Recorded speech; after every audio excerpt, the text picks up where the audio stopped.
who are you? What do you do? Where are you from? Just give us some basics about who you are and your background and that kind of thing. Well, yeah, I guess who I am was maybe started back when I was a kid on the farm. That was the way you start to, I guess, maybe that's the groundwork or whatever of who you are. Absolutely. But I guess and. Well, when you start on a farm, I'm sure you learn some lessons pretty early on, right? Yeah, I was forced. I mean, we worked 7 days a week. And we had chores in the morning before you went to school, chores when you get home. I would say it was a hard upbringing. Yeah. Was that your family's main source of income? Was the farm? Back then, yes. Okay. I grew up in a time when, I never heard the word "I love you." Really? Until from either parent or from just either. Dad? Oh yeah. No way. No. What? No, it was a bit rough. I don't mind saying. No, we didn't have much. Well, let me ask you. Do you remember the first time your parents told you "I love you"? Yeah, it was. Surely it happened at some point. It was well after we were married and lived out in Colorado. I mean, not at home ever. Not no. That just it was German upbringing, I guess. Maybe I'm from a different time, but that seems that's actually kind of shocking. Like you don't hear that from your parents, man. Yeah. Well, then wow. So what do what do I do? I don't leave a conversation with my kids without saying I love you now. But I'll tell you, when you come from, when we went to school, you could probably pick, from high to low of, we were definitely down at the bottom. Didn't have much. There wasn't a lot of. Well, some people say, well, I grew up. I had a bicycle. I didn't have a bicycle. A bicycle was unheard of on the farm. There was no toys. You know what you do? Yeah. How you played? You throw rocks at each other. And it was pretty rough. I don't mind saying. And today it seems like if you grew up on a farm or you have property at all, it's like you're already starting off pretty good. Like at least by today's standards, if you have a farm, that means you got some money and whatever. But maybe back then that was kind of the poor man's life. Well, I guess my dad was. I guess if you have 10 kids, imagine there's some. I'm just imagining that there's probably some pretty good stress on providing. Right. And I mean, it wasn't providing much because we got like 2 pairs of jeans a year, and you wore to school for Christmas, and then you cut them off and you wore them all summer. Shoes. We didn't have, we didn't even have shoes. And yet, I'll give you this great example because we didn't have a big farm to start, but my dad was very frugal. He didn't spend a dime. He saved. He saved. Yeah. Not a bad trait necessarily. Not at all. Yeah. No. And you know what? we talked about this earlier about love. Yeah. I say, if we'd have grown, I always tell people, if I ever heard my parents say they love me or even, showed any affection, I said, I might have been the president of the United States. That's just my, and in all honesty, but we grew up, on the farm, so we had tractors, we worked on the field, and we had open tractors. Okay. So the dirt, you'd sweat and the dirt just stick to you, and by the end of the day, you were totally black, Right. But we look at the neighbor across the way, and of course I went to school with their son, and they had a tractor with cab, air conditioning, all of this, But tell you the story, a few years down the road, times got a little tough. Their farm was foreclosed on, and my dad bought their land. but he didn't buy their tractor. Yeah. You know, so we still always farmed. We had 2 tractors, open tractors that we did it. The hard way, I guess. Right. And I say, when as the core of who am I? I mean, growing up like that, I mean, you are willing to work really hard to not be in that position, to not, you don't want to. When you bum to the bottom, you don't want to go back there. Yeah. You want to do something. And hey, when I left home, I got a job. I got a job at a tire shop, Midwestern Tire Center, and I was a great. I put on more tires than anybody else. I showed up on time. At the end of the day, the boss was. He was a very appreciative type guy. Yeah. And his idea of appreciation was to bring in a case of beer. Yeah. For about 8 guys that really worked their butt off. And that's a pretty good appreciation. we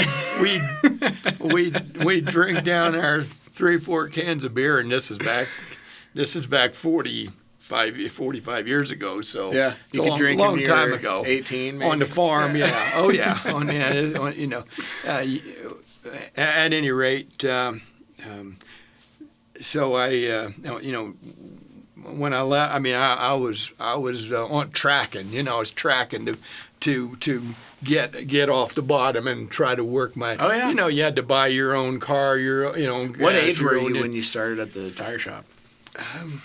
Probably I think around 17. Was that your first job outside of the farm? I worked in a. My dad had a business in town, and he'd bring me, and I work in a restaurant. Okay. Called Shelley's Restaurant, and I got paid 60 cents an hour. Wow. And yeah. But that was my first job, and of course, give you an idea of how this went. When I worked and I got paid. My dad got the money. I didn't get the money. Right. Was this in Colorado? No, this is back in Kansas. Okay. Back on the farm. So you grew up in Kansas. Back in Hays, Kansas. Yeah, central Kansas. Yeah. Okay. So did you go to college or did you? Certainly not. No. Okay. No. That's probably a good thing. Oh yeah. No, I'm not. I hope nobody that is a school promoter doesn't watch your podcast because. I can tell you 100 stories about college graduates that came to work for me over the years that, they went to school because it was the thing to do. They didn't go because they were after a trade or after. They couldn't. They worked. Graduated college and went to work in a pizza restaurant. Well, a lot of times you go to college and basically you're paying a lot of money to do what you did for free.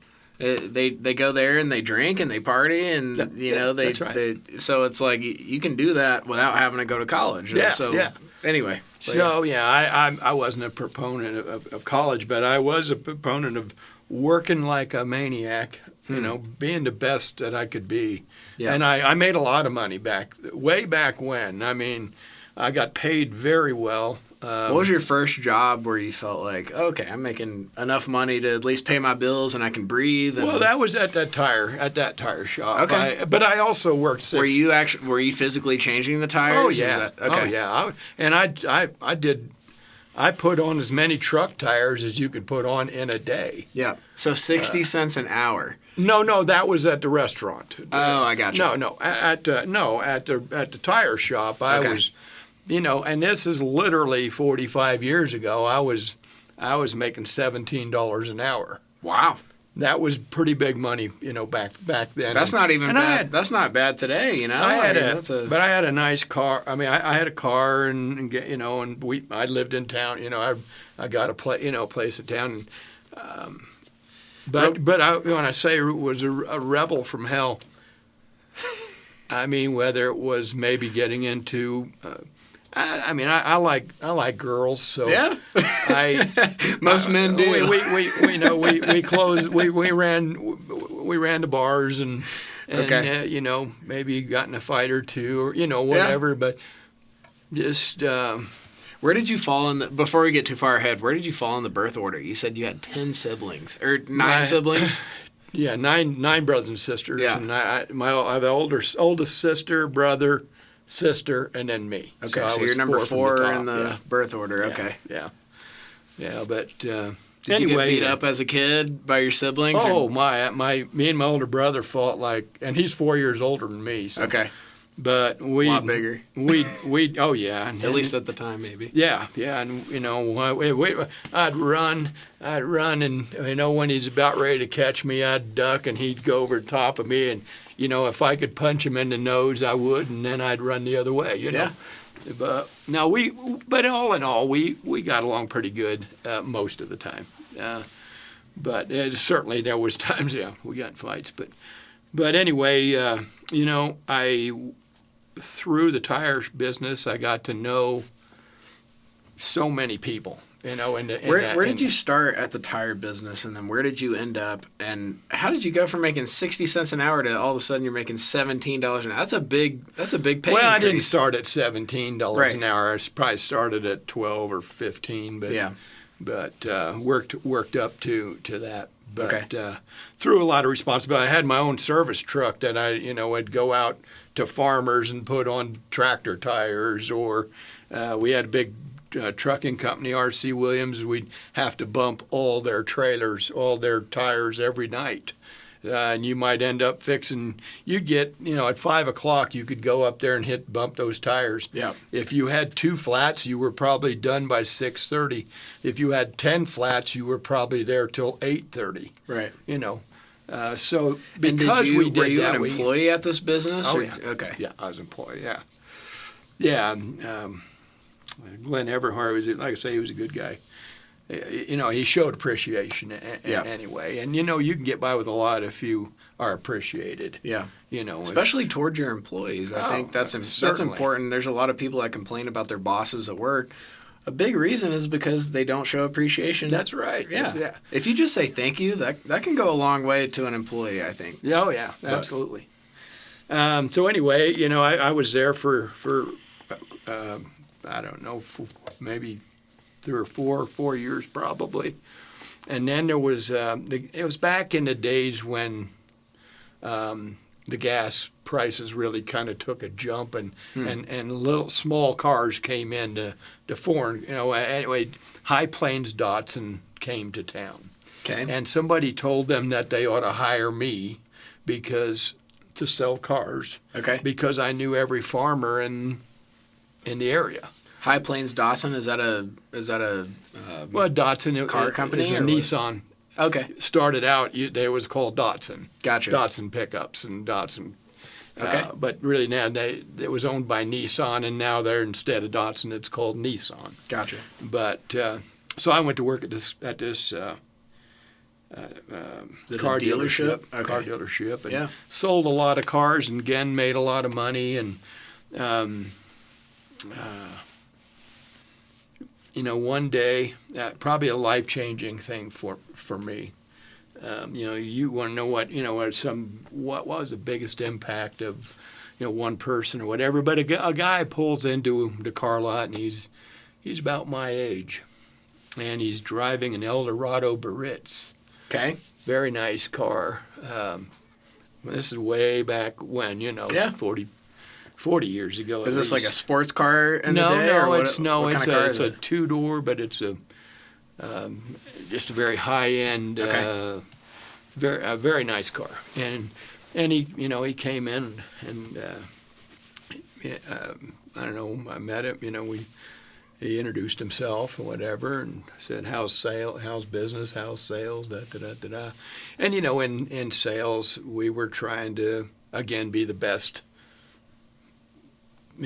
Best that you could be, and callbacks, and all this kind of stuff. So, anyway, he spent a half hour there, and he got my attention because I'll qualify this a little later, but but he had this, drove in an Eldorado Baritz. He was in a nicest suit you ever seen. It was tailor-made, custom. Had a Rolex watch. You could tell he had some money. Yeah, and so he had my attention, and he threw down a book called How to Win Friends and Influence People by Dale Carnegie. Yeah. And very popular. And he basically says, hey, I got to go, but he says I'll be back here next week. This is Wednesday, whatever. I'll be back here next Wednesday, and I'll stop in and see you then. He said, read that book. Well, I'd be very honest. I hadn't read 2 books in my whole life. I hated school. Yeah. So anyway, but I read the book. Okay. And so I get back, and a little more of this conversation, and again, again, we were together a half hour, and he gives me another book. It's but so he comes back in. Did he quiz you on what what it was about? No. He just said, "Hey, what'd you think of the book?" I said, "Man, it was great. It was great." Do you remember that? Do you remember that book fairly well, or what's kind of the main point, or maybe a couple of points? Do you remember?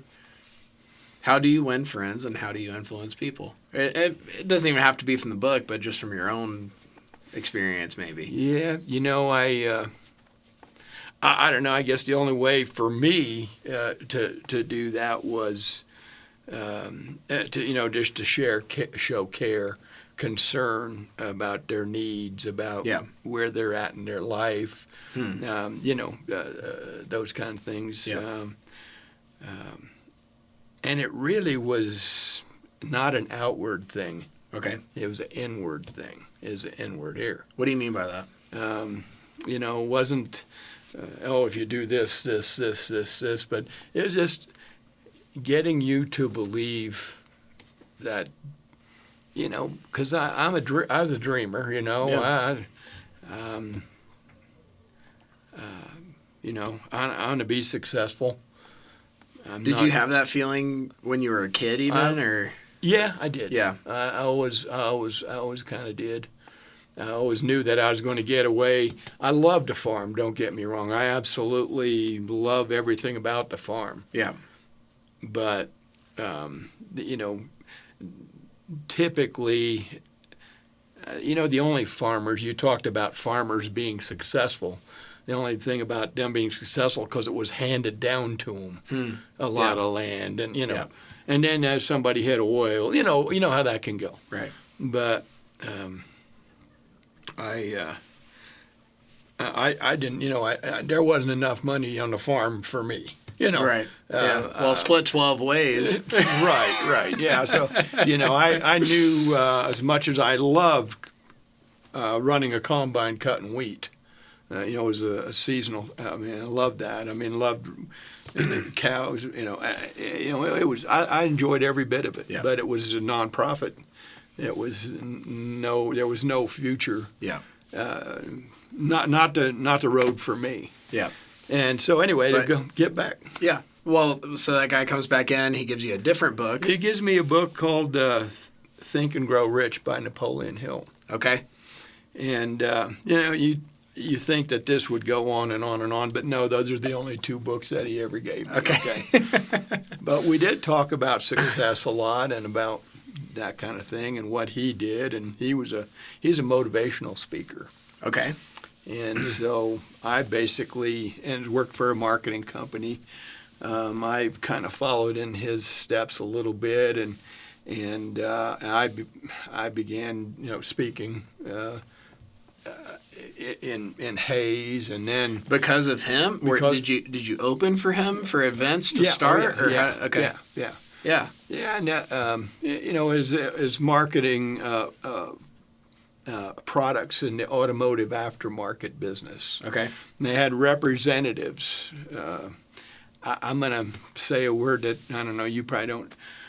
There was a time when multi-level marketing.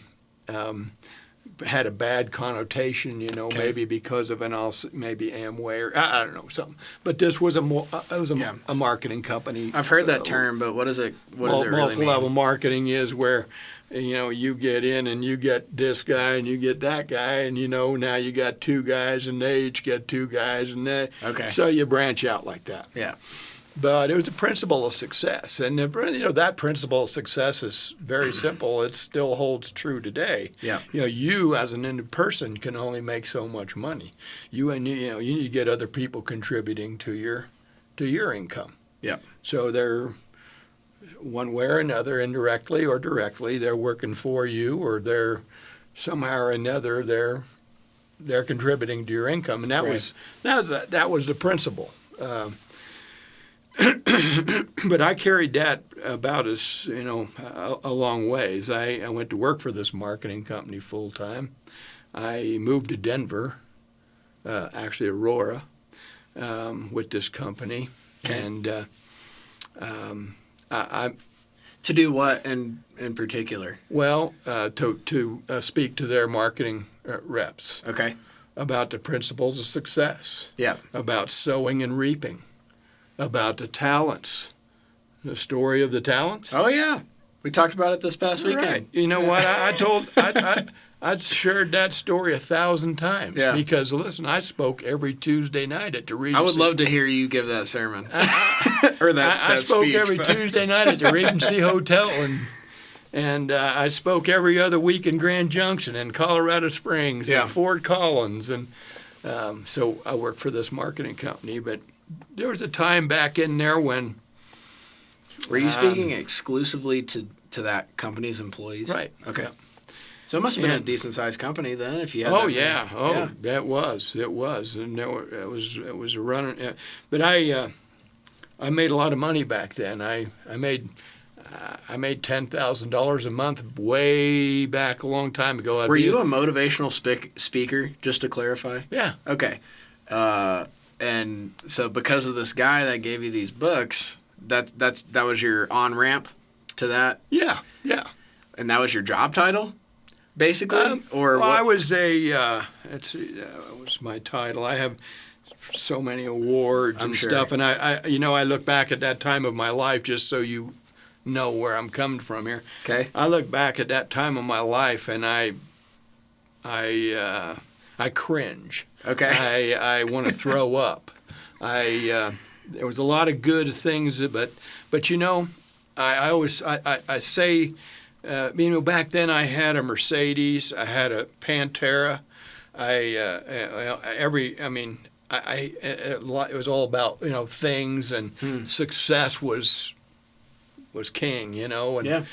and I always tell people now when I talk about that part of my life, I talk about that I made a lot of money with God, and at the end of when I resigned from that company, which I did, when I resigned from that company, I had $40,000 in credit card debt. Dave Ramsey would not approve. No. No. I'm kidding. No, so anyway, I moved to Fort Collins, Okay. and I leased a gas station and started over.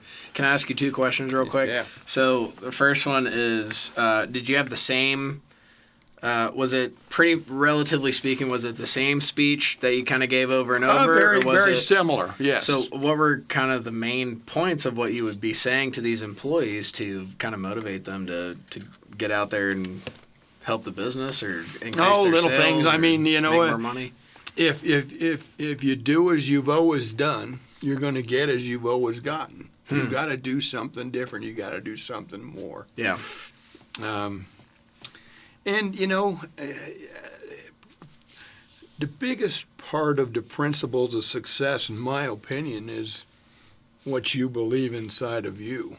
Yeah. There is some guidelines and some steps, but if you don't believe in yourself, I always said, to be a dreamer, be a dreamer, dream big, in that business that used to be part of the motivational portion might be, what kind of car would you like to drive, what color, the details, Right. how big a house do you want, and all of this and that.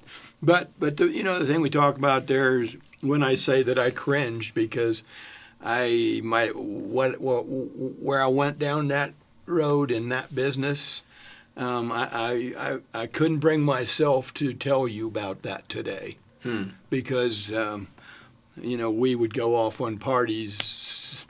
It was about limousines. It was about the wrong things. Yeah.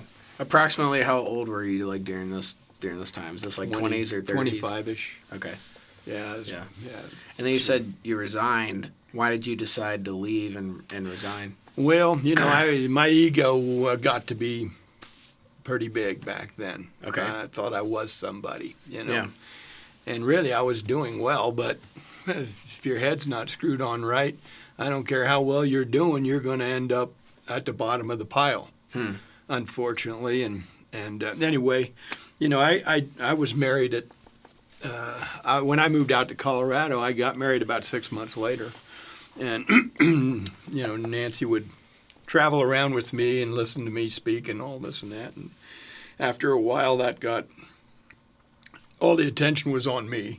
And, it got boring for her. So, but anyway, so she stayed home basically. And, one time I came home, and that same rebel from hell.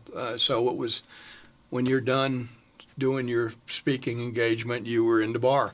Yeah. You were merely backpedaling. Yeah. It looked like you were having a good time, and we were, but we were backpedaling. And I came home one day, and she says she wanted to move out. And here we had this big house. How long had you been married at the time? Do you remember? Oh, maybe 4 years, 3 years, somewhere in there. And she wanted to move out. Yeah. And I mean, she was the only one in the house pretty much anyway. So now I had a house. As much I traveled around, so a lot of times the house was sitting empty, But bottom line is, she wanted to move out, and she just didn't get to see as much as she wanted to, or she just felt like the we lifestyle just kind of grew apart, and the ego can be a very ugly thing. And I don't, not out. I mean, I don't know, but anyway, Go deeper there. What do you mean by the ego can be a very ugly thing? I feel like that's a.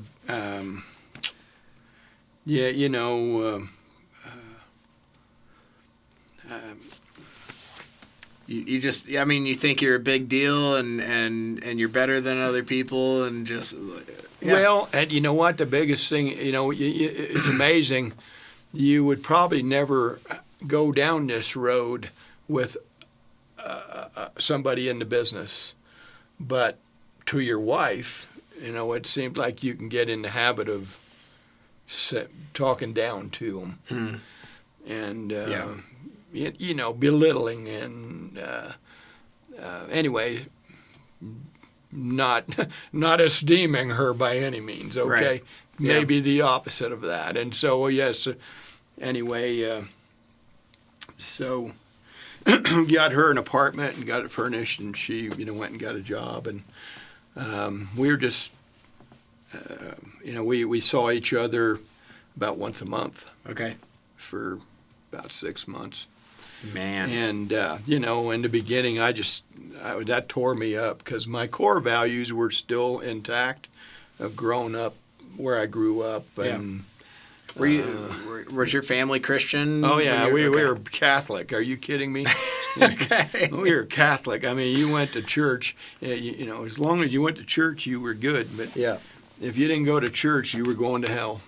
Anyway, it's hard to get the track back, but anyway. But you saw her once a month for about 6 months. And we'd go out to dinner and just basically how you doing kind of deal and make sure that you're doing okay. And it's about 6 months down the road. And were you still speaking? Oh yeah. At this point? Oh yeah. Okay.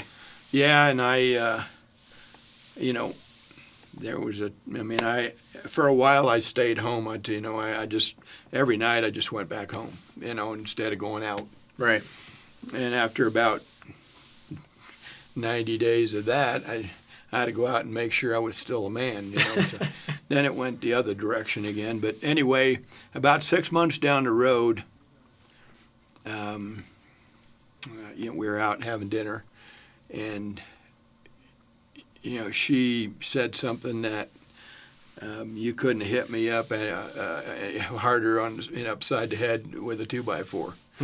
But we're just going along there and having dinner, and she says, the Lord says, time to come home. Whoa. And time for you to come home, or time for her, or just kind of? I was home, but it's time for her to come home. And just anyway, that was a big shock. I mean, I didn't even talk much more after that. At that dinner, was but the wheels were turning, and the next day, we moved her back home, and I resigned from that company. Okay. You know when you're doing good, and when you're tracking down the road that's the road to destruction. Yeah. There's a song that says, you're going to have to serve somebody. It might be the devil or it might be the Lord, but you're going to have to serve somebody. Yeah. And I don't have to tell you who I was serving. Okay. Yeah. I don't care if you're doing nothing. The devil doesn't have to worry about you because you aren't doing anything for God. Yeah. If he's not in your life, then, Anyway, crazy. That's when I moved. So she moves back in, and you quit your job. And what happened? Yeah, I resigned. I moved to Fort Collins and leased a gas station. Okay. And really, I skipped a little part of after the tire business there. I was in that was a gas station as well, but I worked for the Lang Oil Company in a gas station for a period of time. Okay. Was very good. Did very well with that, and it was what are you good at? What can you do? Well, there's one thing I knew I could do. The gas station business. Yeah. I Campus West Texaco in Fort Collins, right across from Moby Gym. Okay. I leased that gas station. I worked. I told you I was $40,000 in credit card debt. Had a house in Denver that set because we moved up here. Yeah. And then put it for sale anyway. But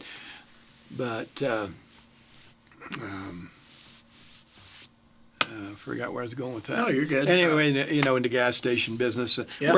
I worked 7 days a week. I worked like a maniac to get back to zero. When you say you leased it, does that mean you were the owner of the business? I was the owner of the business, okay. but was that your first business that you owned? Yeah. Okay. So that was. I leased from Roy Hall. He was the owner of the property and the building, and I leased from him, and eventually I bought it. Yeah. And then I bought another one from him, and I ended up with 5 gas stations in town, and Okay. and Did you lease all of them, or did you purchase some I of started them, out leasing them, and eventually bought them. Okay. Heck yeah. But then I had a friend, you run into somebody in your life, a good guy that, he said, you ought to diversify, got this pizza restaurant, you ought to look at buying it. So I bought a pizza restaurant. I still, what was it called at the time? East Coast Pizza. Okay. Yeah. Yeah, it was in the mall in Fort Collins. There was a time back when you're too young to know this, but you were in here then even. But there was a time when that was a thriving, very busy, very good business. I love pizza. I still love pizza. Anyway, and even my kids tried to bring that back, as you know about, to bring East Coast Pizza back after malls shut down and things change, times change. But anyway, so the kid that I went to school with was working for a pizza shop down Dallas, Texas, Crystal's Pizza, and I flew Howard out. I said, "Look at this, would you be willing to run this for me?" Yeah, so we moved him out here, and he's running. So, the first 3 years, I'm paying Howard a pretty good salary to live here. Yeah. And basically, to make a long story short, and this is just cutting to the chase, after paying him and paying everything, I made about $1,000 a year. Oh, no. For the first 3 years. No way. How'd you pay your bills?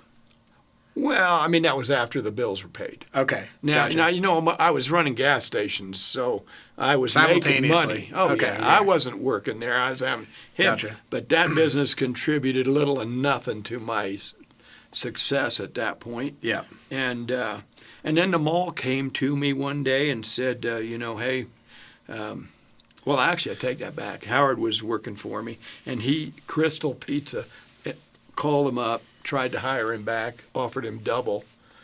And I said, dude, you gotta go. Yeah. Yeah. So I said, go back. And, there was a young kid that was working there that was a college graduate that How impressive. That I asked him. I asked him to run it, and I ran it. I did a little different this time. This time I said, look, I'm gonna, you know the business now. I said, we're gonna make, you're gonna get paid like 50% of the net profit. Okay. So you know what that meant was.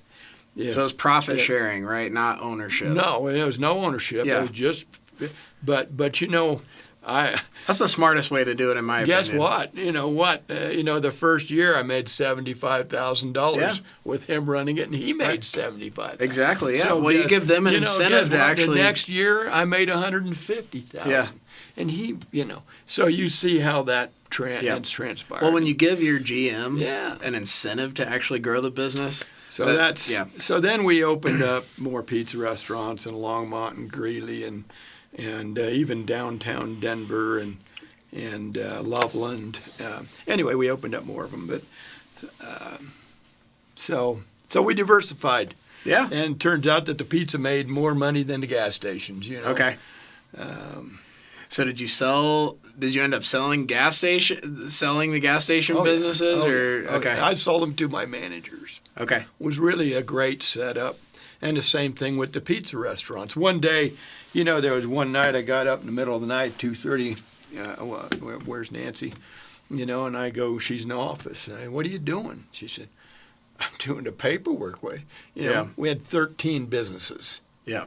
She's doing the paperwork for 13 businesses. Wow. I said, wow, what did I do? I said, give me 6 months. And in 6 months, I had half of them sold off. Yeah. And basically got back to, bigger isn't always better. I mean, I made money, good money in 2 gas stations and lost money in 3 of them. Yeah. So, it was, I watch restaurants a lot of times. Really thriving restaurant, little hole in the wall, Yeah. And they go and they sign a lease over here and build a big building and they do all this and then within a year's time they're belly up, because it was the magic was the location and there was a lot of things like that. But anyway, so I was doing pretty well. I mean, my business partner was God. That's a pretty good business partner. When you come from the other side, and I'm telling you, I wouldn't say on that camera, the things that I did because I'm ashamed of it, Yeah. No, why did I resign from a job that paid me $10,000 a month way back when? Yeah. I couldn't get. I don't look back at that. I mean, we're lucky for God's forgiveness. That's for sure. No doubt. Yeah, and success is boy, it's easy to get entangled and down the road that I was on. If it's all about the bottom line, if your bottom line is all about money, Yeah. and it's not about people, and it's not about relationships, and it's not about God, I got to tell you, it's empty. Well, I was going to say the Bible is often misquoted as saying that money is the root of all evil. But that's not what the Bible says. The Bible says that the love of money is the root of all evil. That's actually a pretty important distinction, in my opinion. But and that does matter because it's not just money itself. It's the love of, and really what that means is money the number one priority? Yeah. If it's number one, then that's not good. That's No. an idol. No. That's what we call an idol. But when it's seen as a tool rather than the ends, you know what I mean? Then it can be very beneficial to you and to the people around you and even to God's kingdom. And That's how it's supposed to be. Yeah, it should be a tool. It shouldn't It's be like the the end. story of the talents. I mean, Yeah. hey, he gave us. I guess I told that story so many times, and I believe it in my heart, and that's the way I live. Yeah. If he gave one guy 5 talents and came back a year later and he had 10, you did good. Well, so Exactly. he's for our success. Yeah. But he's more for who we become along the way. In your heart. Yeah. Yeah, in your heart. Absolutely. So you sell the gas stations to your managers. Did you sell all of them around the same time? Or? Pretty much. There was one that was my original one. I kept last and and sold it last. That one was yeah. still making money, I assume. Oh yeah. Yeah. Cash flow positive. Okay, and then the pizza. What happened with the pizza restaurants, and then what happened after that? For gosh, I would say a period of 15 years, close to 20 years maybe. I had I didn't work in the pizza restaurants. I always had managers, and they probably over that whole period I made $250,000 a year in the pizza business. Yeah. And then along the way, I had some great managers that had great families that had their heads screwed on right. Really did a lot of good. They were just really great people. Yeah. I look at them and I said, it's kind of like saying, if you could be, good enough, you wouldn't need God, But they were so good. I mean, they were really good people. Just better than I was, because I was always been just never enough, never enough. So,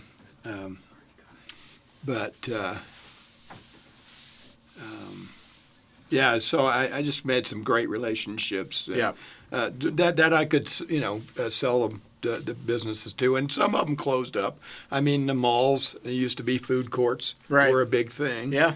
And we were number one in all those food courts. We did terrific. Good. And you guys sold pizza by the slice, right? We did. So that's smart because I don't know. It's like if someone's just on their lunch break from work, come in and buy 2 slices and a drink, and That's right. there you go. But Yeah. if you got to buy a whole pizza, it's like I'm not going to eat all that. But And anyway, I don't want to go down to some of the mistakes that we did make. We tried to compete with Pizza Hut and tried to do delivery too, and that was a flop. But I was talked into trying to do that, and that was. Anyway, it didn't take very long to figure out that's not who we were. Yeah. We were that pizza by the slice. There you go. And pizza rolls and things, calzones, individual type stuff. Yeah. But So did you sell? Did it go out of business? What? Some How did the business? Some of them actually closed. Okay. Not every it's something like 80 or 90% of businesses fail within the first 2 years. Is that? I mean, it's the fact that it existed at all is a success. But there's a life cycle. Like I say, I talked about trying to bring East Coast Pizza back, and I threw a lot of money at trying to bring East Coast Pizza back. In Centera and Cheyenne, and it just wasn't meant to be. Yeah. So. But anyway, so basically sold everything off. I mean, I was a customer at the marina. I mean, we had a nice big boat. Always had a nice big boat. Yeah. I talked earlier to you about my kids, that I made it too easy for them. When they lacked nothing. We traveled. We did a lot of everything. My girls graduated. They got a new Durango car to drive. Heck yeah. My son got a big F-350 pickup. And unfortunately, there's that love side that you want to have, but the hard knocks and you can't give somebody the grit that it takes to make it. The work that it takes. You talk about being an entrepreneur. Entrepreneur simply, it means you're basically going to work more hours than anybody else. Yeah. You're gonna, even when you're off work, you might still be working. Yeah. Which isn't, and it's not a positive, but that was my in my case, that was very true, because and even my kids now, they'll look at me sometimes, you shouldn't be working 7 days a week. Yeah. Whereas in the business that we're in, it's a 7-day a week business. Yeah. At least for.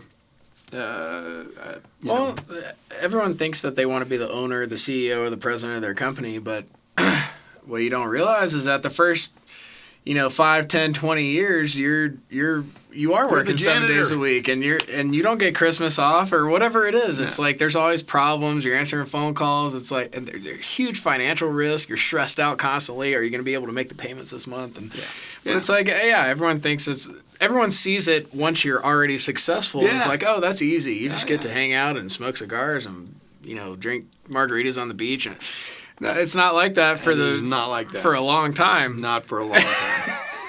and even when we did go do that, as soon as we got back home, it was time to get back to work.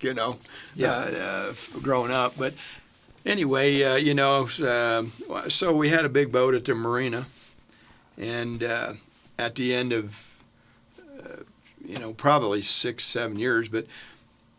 The owners were sitting there at the end of the year saying, hey, we're ready to retire. Why don't you buy us out? And I'm thinking to myself right away, oh, yeah. Did you have a good relationship with them at the time? We did. I assume? Oh, yeah. Great. Very good. We were like their number one customer. My kids, they went in and charged anything they wanted. I had the biggest tab every month of gas, you name it. But I always, a lot of people don't understand patronage, I wanted them to succeed. Yeah. I wanted them to do well. I gave them all the business I could give them. I could have bought my stuff somewhere else, but I bought it from them even though it was higher. Yeah. But so they wanted to ask me, I wanted to buy them out, and I said, well, let me think about it, and I'd go back down, and I was at Campus West Texaco at that time. Is where my desk was, my office in the back there, and so I did my paperwork, and I looked on the bulletin board of what I'm going to do, and as I had to jump in the car and go up and park on the dam up by the lake and say, God, is this something I should do? Yeah, could do whatever, and the answer was no, and and he knows that I wanted to, but the answer was no, and I left it at that. Yeah. And the second year, very similar story. And again, the answer was no. And they asked me, they're sitting there. In September, we used to come in on Monday. Everybody else had to leave Sunday night because they had to be to work on Monday. Well, I owned my own businesses. I didn't need to be, I could come in Monday morning. We'd stay out in the cove. We'd come in with our big boat, put it away, and we'd leave Monday morning. Yeah, by ourselves. It was quite, And so the third year, I'm thinking third year is a charm, because they asked me again, and they did, and I let me think about it, and I literally went, and every time I went and I got with God, and I said, this something I could, should do or could Yeah. do. I'd love to do that. The answer again was no. And this is September. It's boating season is now Yeah. winding down. It's Right. time to take boats out. And I sat Do you up. remember what and year this would yeah. have been? Oh yeah. Yeah. This was 1997. Okay. I sat straight up in bed and at November, the first week in November, sat straight up in bed, told Nancy, I said, God says I can go by the marina today.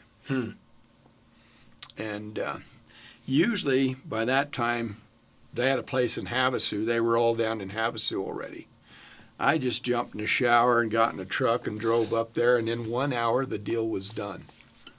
So, Wow. The marina business. They were ready to go. Yeah. So we just completed. Why did they sell? Were they just retiring? Or Yeah. what? Okay. Yeah, they were done. I get it because I might be done myself as I've been there 25. That was 25 years ago. Yeah. And Do you remember what you paid for it? Oh yeah. Yeah. Yeah. Okay. Basically paid $1 million for it. Yeah. Back then. And you don't have to say, but I mean, what's it worth today? The whole A lot more. Yeah. Yeah. Yeah. Except now we're have a different program. Okay. People pay monthly payments? No. Or? Oh no. They rent by the season. Okay. So It's kind of an and annual I have fee great. or- I have great. I mean, I have a long waiting list. Yeah. People waiting to get in. I mean, business is great. Probably the toughest thing is who we're working with now in the county. Yeah. We have new leadership that doesn't really appreciate us. We talked earlier about if you're appreciated, you could really do something. Right. But if you're not appreciated, and you almost feel like they'd rather you weren't there. Yeah. So we might be winding down. Who knows? Maybe it'll change. But Jess wanted to take it over, and that was the plan at one point, and I'm not sure that's still the plan. Yeah.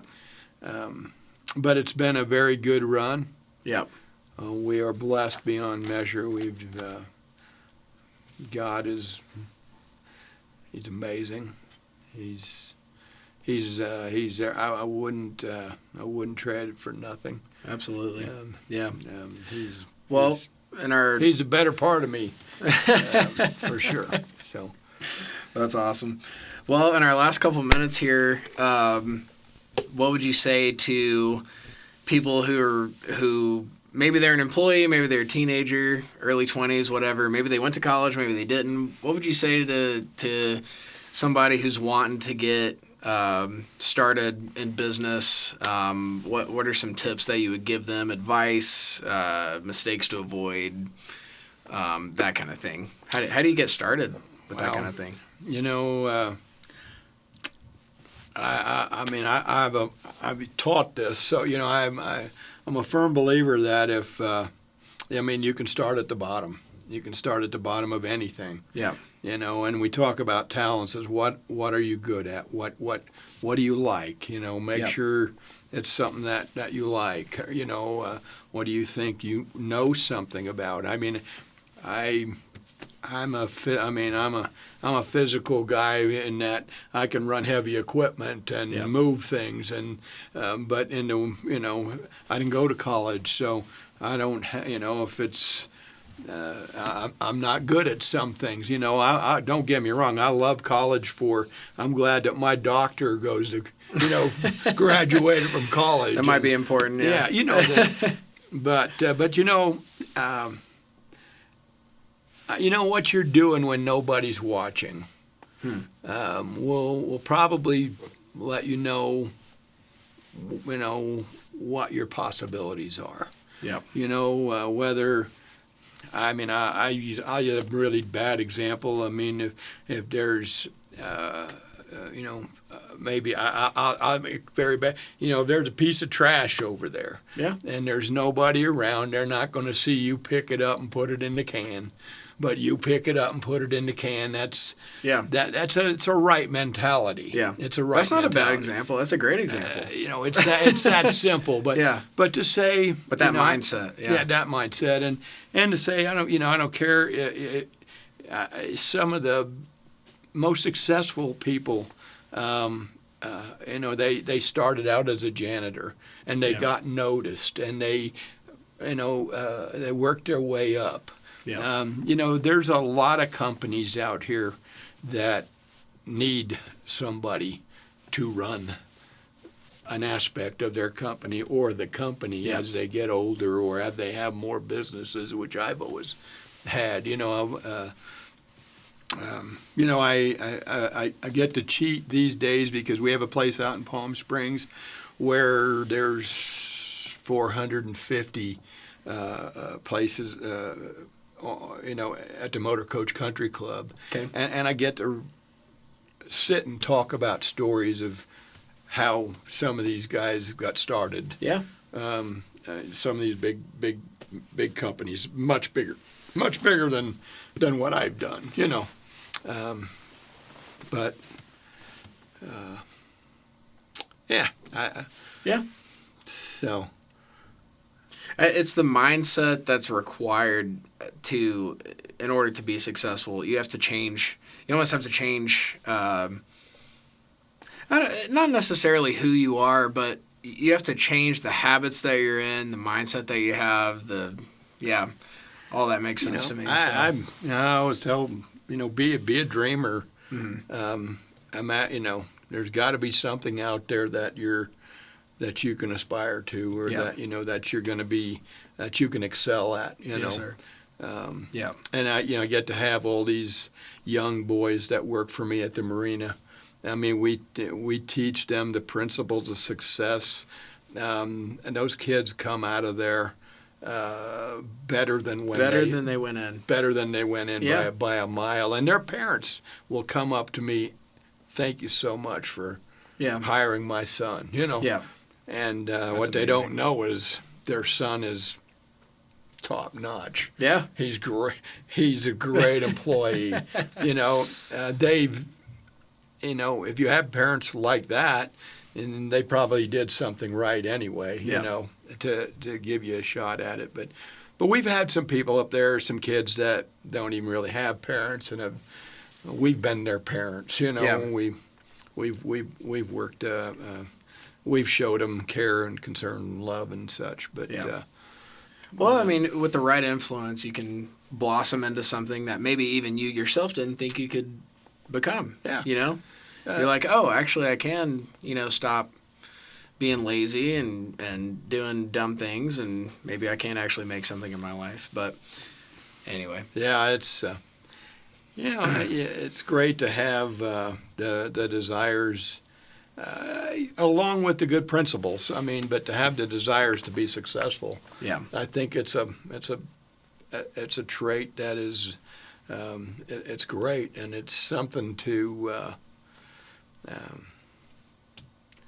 Everybody wants to be around that. Yep. Everybody wants to be around success. Absolutely. Everybody wants to be around a guy who's trying to do something. Yep. Well, so that's probably a good way to end it. But Glenn, thank you so much for being here. I appreciate your time, and hopefully we can do it again one of these days. And thank you. Sounds good. Yes, sir. I appreciate it. Yes.